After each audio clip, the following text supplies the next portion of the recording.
Oiê, eu sou a Priscila Laranjeira e você é muito bem-vindo ao Conversão, o podcast da TV JET. Nós já somos mais de 153 mil inscritos aqui no canal, mas está faltando você. Inscreva-se, curta, comenta, compartilha. Tem muito conteúdo edificante para a sua vida. Deixe-me indicar um livro pequeno, mas tremendo, do pastor Jorge Linhares. Jezabel, a Mulher-Aranha. Mulher-Aranha porque ela atrai, seduz, enreda e te leva para o buraco, ou melhor, para a teia dela. Esse livro vai falar um pouco sobre Jezabel, que perseguiu o profeta Elias, que foi casada com Acabe, mas vai falar sobre o espírito de Jezabel. É um livro pequeno, impactante, necessário. Super recomendo. O convidado de hoje, ele é pastor na Assembleia de Deus, ele é professor de teologia, ele é filósofo, ele é pós-graduado em espiritualidade, ele é membro da Academia de Letras, Artes e Cultura do Brasil, ele é casado com a Fátima, pai da Gabriela e da Natália. Bem-vindo, Marcos Veríssimo. Priscila, que alegria estar aqui, me sinto muito grato a Deus por essa oportunidade e obrigado por esta condição de hospitaleira, né, de mulher hospitaleira que você sempre tem, de nos deixar tão à vontade perto de você. Então tá, já que está à vontade, você trabalha muito na área de família, Sim. Nosso Lar, homens. Como que você descobriu que era esse o seu chamado? Então, acho que isso parte das minhas próprias vivências familiares, né?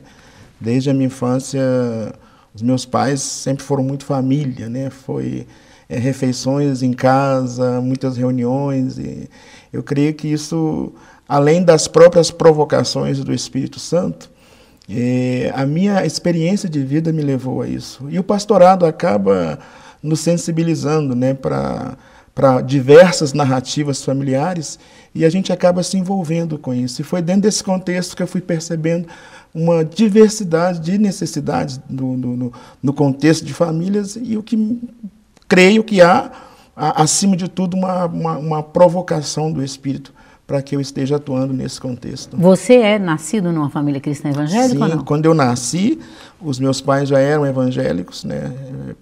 E assim, quando meu pai se converteu, logo após ele foi, inclusive, liberto do vício, né? E quando eu nasci, eu tive... Vício, você disse o quê? Bebida? Bebida. Meu pai era extremamente alcoólatra, né?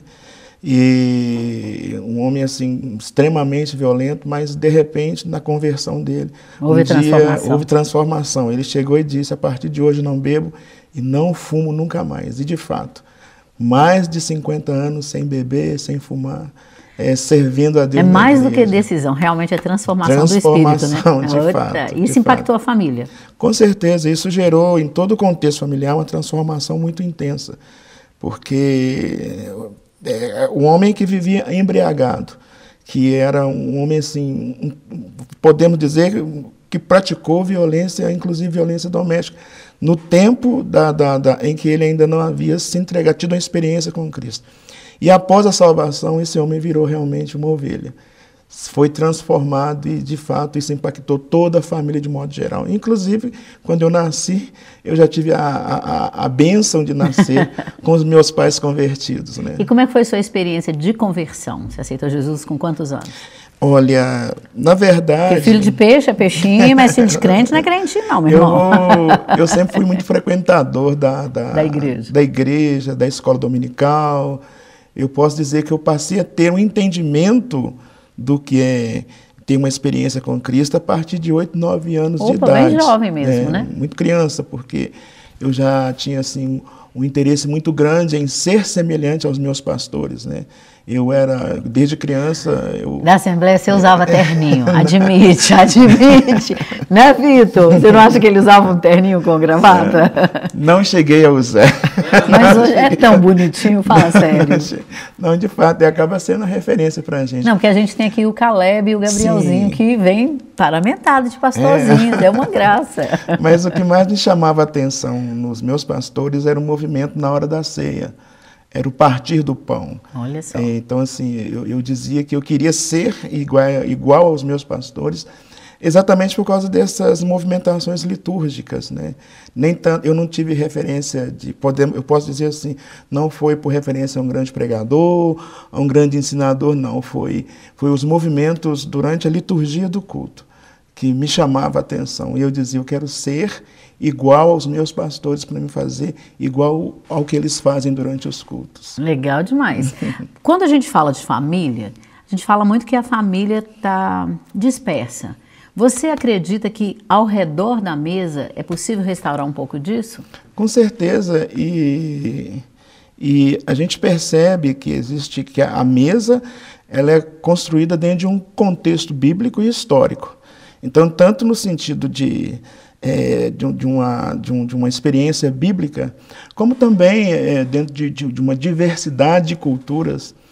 É interessante quando a gente fala sobre isso, porque a gente tem uma impressão de que, acho que a antropologia filosófica, a antropologia, de modo geral, também trabalha muito isso, até a própria teologia, vem mostrando uma espécie de comunicação que universaliza determinadas informações, né? Porque determinados hábitos que uma cultura tem, uma outra também tem, sem que elas tenham tido um contato. O pastor Jorge fala assim, quer falar de um alimento universal, fala do pão. Fala do pão. Partir o pão. Isso exatamente. Toda cultura, não importa a condição social e nem a cultura, nem o país que nasceu, todo mundo vai falar, sabe que tem o pão, exatamente, né? Essa coisa do compartilhar, né? É uma coisa que tem um elemento universal. Eu entendo que isso, de fato, é uma providência de Deus. Por mais que que as pessoas, às vezes, não se interem de uma cultura bíblica, a gente vê um movimento universal nesse ato de compartilhar o pão, né? E mesa, em si, pensando no contexto bíblico, a mesa ela está dentro do contexto desde dos primeiros períodos bíblicos, né? E a gente tem aquela ideia de que Deus foi o primeiro a formalizar uma mesa dentro para os ofícios do tabernáculo, né? Ah, verdade. Então, assim, eu vou pensar. Eu estava ali, minha mente viajando no Éden. Falei, eu quero ver o Marcos achar a mesa no Éden. Mas não, no tabernáculo. Não, mas no tabernáculo. Com os pães asmos ali. Mas mesmo no Éden, a não existência da mesa já nos. Mesmo dentro daquele contexto de não existência, a gente consegue perceber que quando Deus falava do alimento, das plantas que eram boas de se comer e também eram agradáveis ao paladar e boas de se verem, a gente percebe que há um ato cuidado, de Deus, né? Ali de compartilhar, né? E o próprio ato que eu vou crer que o primeiro casal tinha em compartilhar um alimento, de sentir, de degustar, seria exercitado na mesa futuramente, né? Então a gente vê como que a coisa ela vai, como que a alimentação, né, o ato de comer, ele está intrinsecamente ligado às relações do homem com Deus, né?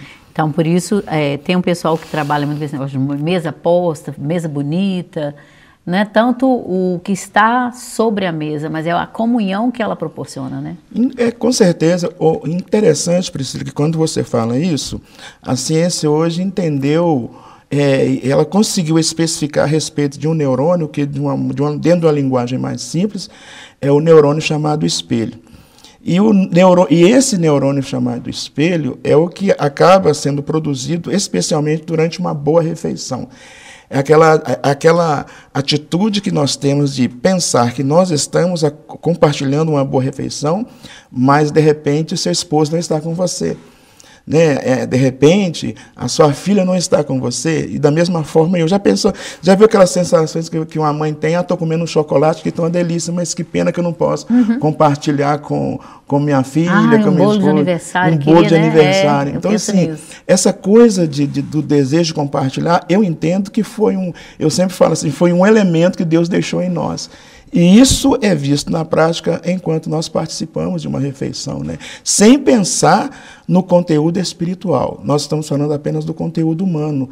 E no conteúdo humano já existe o desejo de compartilhar sobre a mesma. Quando a gente leva para o lado espiritual é ainda mais sério, aí, né? Ganha um significado muito mais profundo do que se imagina, né? A gente estava conversando um pouco antes sobre a questão da ceia, né? Na última ceia, quando Jesus está instituindo a ceia, né? A última Páscoa, instituindo a primeira ceia, ele está deixando claro que é para fazer aquilo em memória dele. Exatamente. Não é um negócio que é para brincar, né? É uma coisa muito séria. E é em volta da mesa também, em volta, né? da mesa.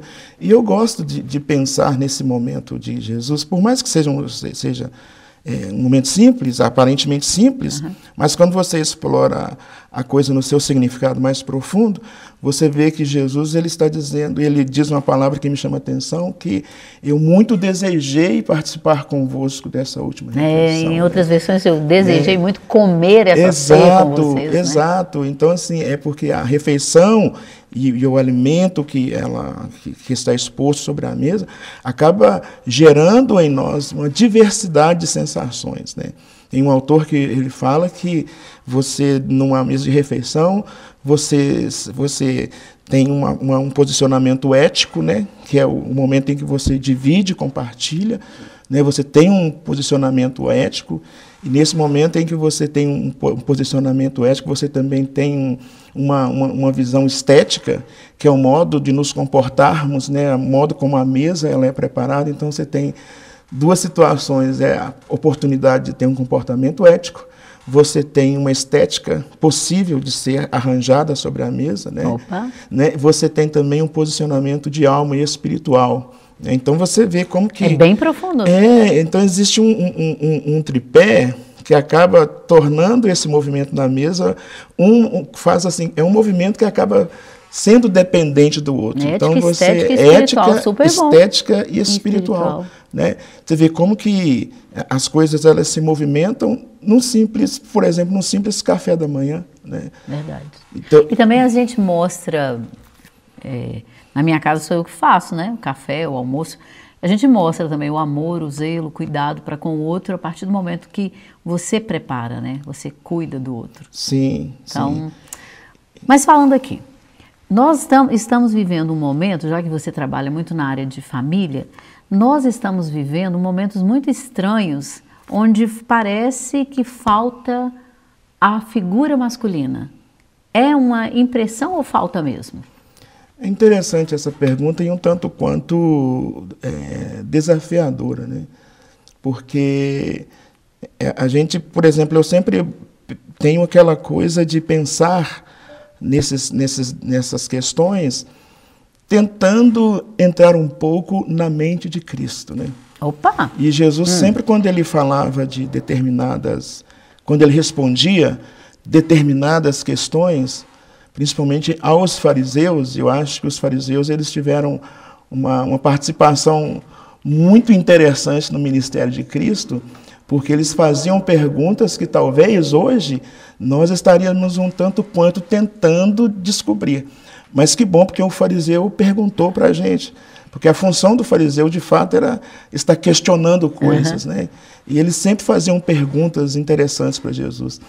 E, de repente, a gente vê Jesus sempre remetendo-se ao texto bíblico. E Jesus sempre vai atrás dos primeiros princípios, né?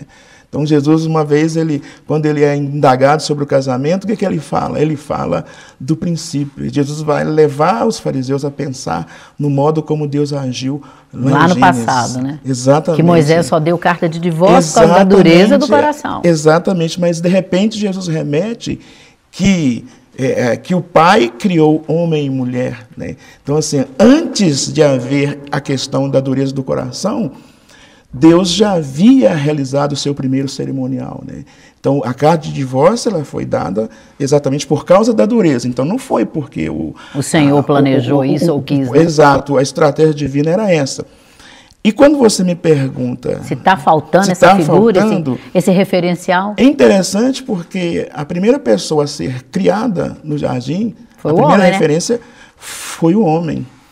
E eu gosto de pensar nisso porque... De um certo modo, o jardim já havia sido, vamos pensar aqui, de uma certa forma, ele já havia sofrido algum tipo de intervenção de Adão. Então, antes da mulher chegar e ser criada, alguns processos já haviam sido criados, né? E isso é profundamente interessante porque quando Adão, como homem, ele percebe que Deus havia criado para ele uma companheira, ele dá-nos a perceber pelo texto que ele logo identifica que era uma mulher. Então, assim, ali já começa o início da compreensão de masculinidade e feminilidade.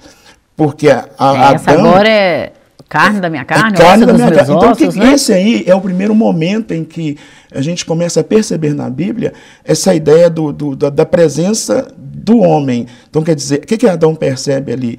Essa é o osso dos meus ossos, né? E é carne da minha carne. O que Adão está percebendo ali?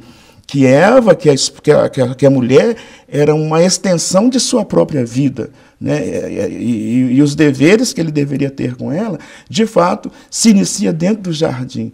Então, assim, hoje a gente percebe muito isso. A ausência do homem, ela é tão nítida na sociedade que, às vezes, falta, de fato, a gente sabe que falta uma referência. E, às vezes, por essas tantas crises que nós vivemos hoje em dia, a simbologia masculina ela tem sido desfeita. Mas eu creio que a ideia bíblica é de um homem presente, é de um homem atuante, é de um pai presente que defende, né? Então, assim, a Bíblia está sempre cheia de referências nesses aspectos, né?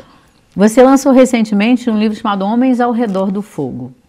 Nesse livro você aborda temas muito fortes e fala sobre a questão da violência dos homens contra as mulheres. Algumas muito na moda, inclusive, tipo o conceito de incel. Sabe falar um pouquinho disso pra gente? Olha, Priscila, infelizmente, inclusive eu estava tocando um pouco nesse assunto na semana passada, e a gente vem percebendo que algumas ideologias, elas estão sendo muito bem disseminadas de modo muito estratégico, né? E às vezes Satanás ele conseguiu reverter discursos preciosos. É por isso que quando a gente trata de masculinidade, eu sempre falo que se o assunto é bíblico, ele deve ser discutido, ele deve ser explorado. E quanto mais nós explorarmos determinados assuntos e não nos omitirmos, mais nós temos condições de criar ferramentas que sejam popularizadas entre nós. Eu não vejo que esses assuntos como os incels... Incel é celibatário involuntário. Né? Bom, a gente que desenvolve ódio contra as mulheres. Que desenvolve ódio contra as mulheres. Então, o que eu percebo, e assim, de modo muito sutil, né? É um ódio disseminado de modo sutil, de modo muito sutil, e a gente percebe...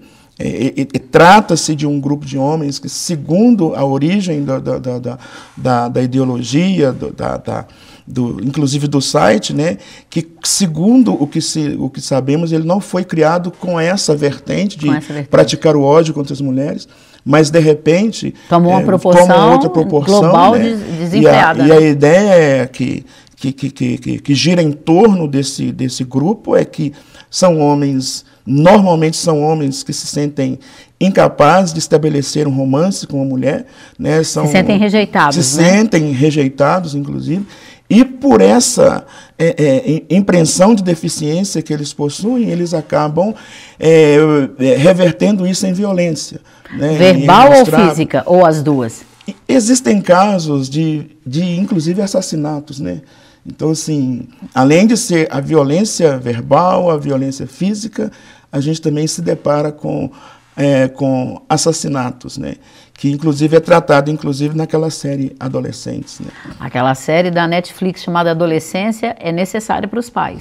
Extremamente necessária. Para líderes. Para líderes. E, assim, uma coisa que me chama a atenção, e eu sempre digo isso quando eu estou fazendo palestra, que essa responsabilidade de ter conhecimento dessas estruturas que sutilmente vão sendo formadas, aí eu gosto muito de pensar naquela distribuição das atividades das tribos que contribuíam com Davi, né? E tinha uma delas que era a tribo de Issacar, que não participava de missões externas, mas a Bíblia fala que eles eram observadores da época, né? Opa. Então, assim... Os bereanos também, lá no Novo Testamento, observando tudo, retendo o que é bom, né? Observadores. Então, assim, eu penso que a igreja, ela possui todas as condições, né? Todas as condições tanto teológicas como históricas. A história da igreja ela é muito rica de assuntos diversos. Então, assim, eu penso que a Netflix ela lança uma série que acaba nos alertando a respeito de um processo que sutilmente vem sendo infiltrado até mesmo dentro do nosso contexto, entre os nossos jovens, entre os nossos homens, né? E que muitas vezes nós relativizamos. Por quê? O filho chega machucado em casa, você fala, não é bullying, é só um acidente. A gente vai menosprezando. E não sabe que está em ebulição ali embaixo. Exato, é por isso que eu chamo atenção para isso, porque, e eu dei o exemplo aqui dos filhos de Issacar, que eles sirvam de referência para nós, porque a igreja também ela tem que ser uma observadora do tempo, né? Ela tem que ser uma observadora da sociedade, e isso de modo geral, porque eu não vejo, foi louvável um produtor da Netflix fazer uma série que nos alertou, mas, de uma certa forma, essa função deveria ser de uma igreja que, até pela questão do seu conhecimento teológico e por crer também nos dons espirituais, ela deveria estar a par de movimentos assim, né? E isso é importante para a igreja.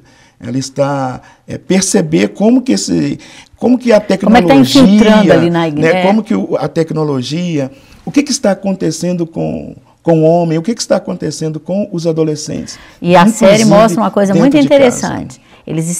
Os pais estão achando que estão protegendo o seu filho, providenciando computador, internet, para que ele fique no recôndito do lar, dentro do quarto, onde eles acham que ele está resguardado. Mas o nosso lado de cada dia talvez não esteja tão bem protegido quanto pensamos. Tão bem protegido. E há assim uma coisa, e a gente sabe que a cultura da rua acabou, né? Depois que o computador, o celular chegou, a cultura da rua ela foi extinguida, aquelas brincadeiras que a gente tinha sempre, chegava... Pode culpar a tecnologia, mas eu acho que também um monte de gente tentando roubar, assaltar a gente, deu uma... A gente ficou com medo de sair. A violência aumentou. A violência aumentou, nós ficamos com medo de sair, né? Chegou a tecnologia. E acaba que nós temos visto... Que a cultura da rua já era, né? Já era, acabou. Estamos dentro de casa. Né? E agora a turma toda dentro de casa, dá 8, 9 horas da noite, você praticamente não vê ninguém nas ruas. E há um dado muito interessante, recente, Marcos, que essa cultura de fora das ruas também está fora das baladas. O mundo está levando um choque cultural de saber que os jovens não querem mais sair à noite. Exatamente. Eles estão procurando cafeterias, encontros diurnos, porque à noite eu tenho meu compromisso com a internet, com os streamings. Estamos tendo um movimento de mudança cultural muito sério nesse momento. E a gente tem que perceber uma coisa, que todo movimento cultural ele afeta a espiritualidade da sociedade, e afetando a espiritualidade da sociedade, ele afeta a espiritualidade da igreja também. Isso é muito sério. Isso é extremamente sério. Então, assim, a gente não pode pensar que o modo como o mundo se movimenta não vai afetar a espiritualidade da igreja. É por isso que as famílias da igreja, e volto aqui, o papel de algumas instituições seculares é importante para nos alertar, sim, mas a igreja ela precisa estar atenta a essas questões também, né? Até porque, conforme disse, a espiritualidade hoje no mundo digital, veja bem como que isso modificou-se muito, inclusive depois da pandemia, né? A pandemia também trouxe comportamentos na vida digital que, naturalmente, inclusive no sentido de educação, de formação de opinião, muita gente aparecendo nas redes sociais. Então, tudo isso vem afetando muito o comportamento da família hoje dentro de casa, né? E quando você fala da seriedade de homens ao redor do fogo, você está falando do fogo físico ou do fogo do espírito? Ou de ambos? Quando eu falo da questão do fogo, eu amo falar de fogo. Amo. Isso foi feito desde a minha infância. Eu dizia para minha mãe assim: ó, mãe, eu vou parar de chupar bico, vou parar de... Eu era bem criancinha, um bebê, lá meus 7 anos de idade, minha mãe reclamou. Até hoje esse menino não parou de brincar com barro, não parou de brincar com fogo, e assim, eu tenho que dar um jeito nele. Aí eu prometi para ela: olha, eu vou parar de chupar bico, mas Não me peça para parar de brincar com fogo e nem parar de brincar com barro. Porque... Mas, Marcos, quem brinca com fogo não sai queimado? É o ditado, meu irmão. Tem muito... sempre sabedoria popular aí. Exato. E o fogo ele tem... Mas a gente quer que o fogo do Espírito nos queime mesmo, né? Nos transforme. E o fogo, né? ele tem uma... No imaginário humano, ele tem alguns efeitos extraordinários, né? É verdade. Porque desde os primórdios o homem vem lidando com um fenômeno que lá atrás ele não sabia se era uma coisa natural ou se era um presente dos deuses, né? Verdade. Então, na cabeça do ser humano antigo, eu digo o homem não bíblico, porque o homem não bíblico, a Bíblia ela vai fazer questão de estar direcionando a origem das coisas sem a existência do mito, né?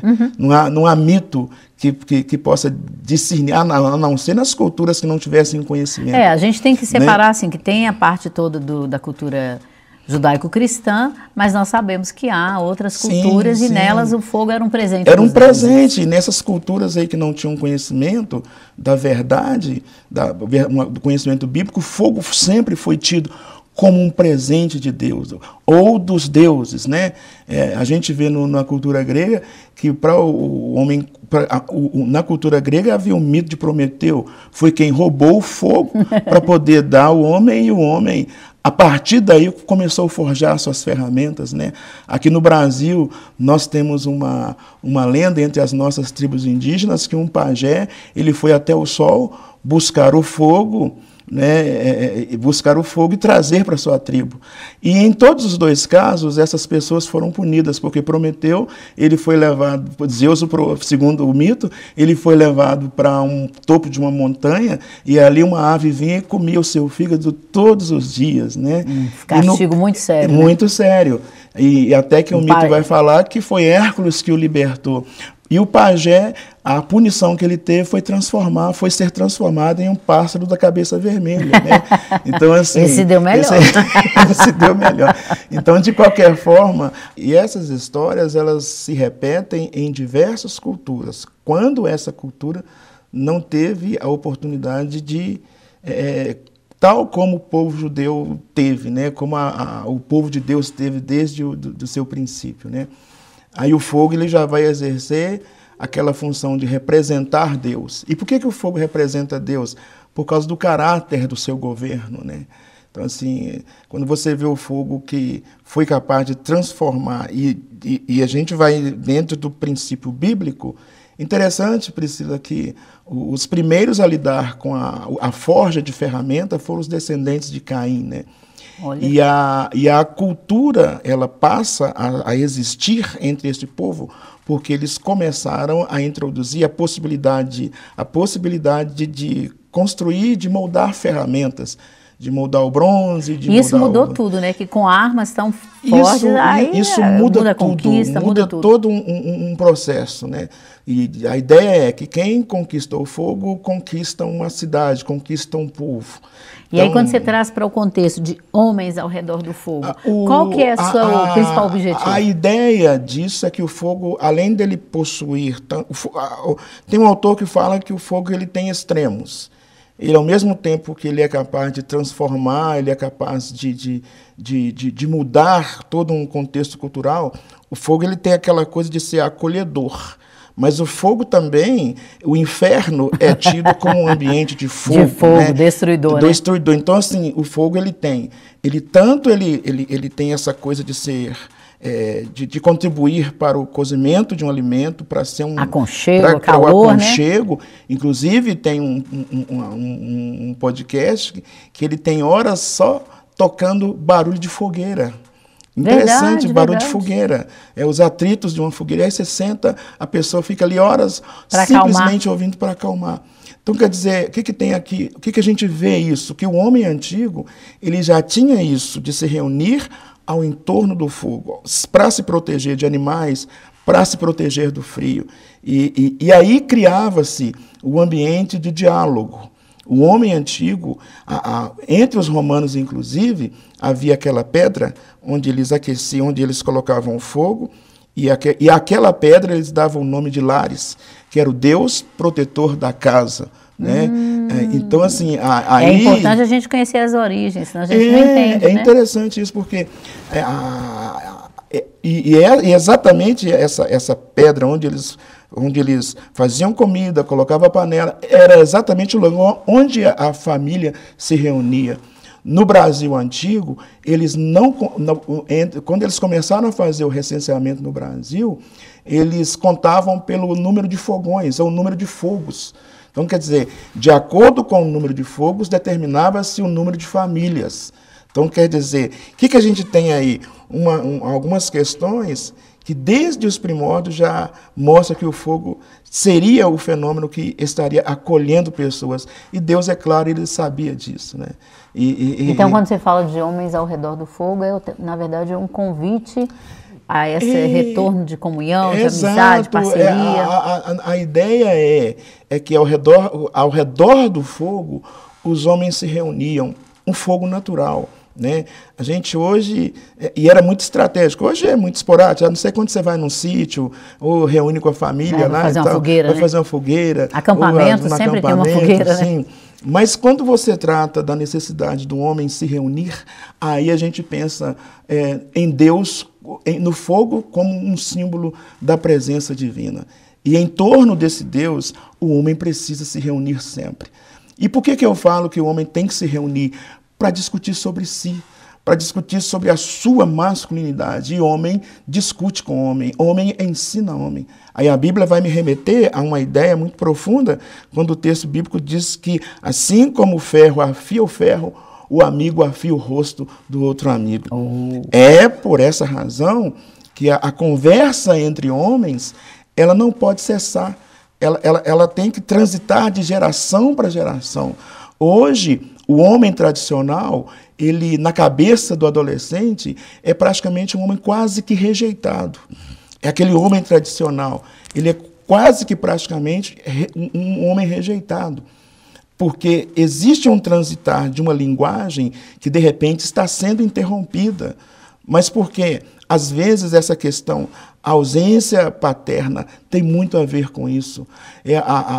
Essa intensidade de trabalho que, às vezes, nós estamos sempre envolvidos, do homem que está sempre em atividade. Eu trago uma referência interessante do meu pai. O meu pai foi um homem de Deus, mas ele não era um homem de conversa. Porém, olha a diferença das gerações. Mesmo que meu pai não fosse um homem de muita conversa conosco, mas ele era um homem presente na mesa, ele era um homem presente na igreja e nos levava sempre. E não era de muita conversa. Porque aparentemente, espiritualmente, parece que era uma geração que assimilava as coisas com uma certa facilidade. Essa geração hoje é mais polêmica. Eles perguntam mais. As informações chegam para eles com mais rapidez do que chegava para a gente. Isso exige do homem um diálogo mais intenso. Isso exige do homem hoje uma presença mais intensa no lar.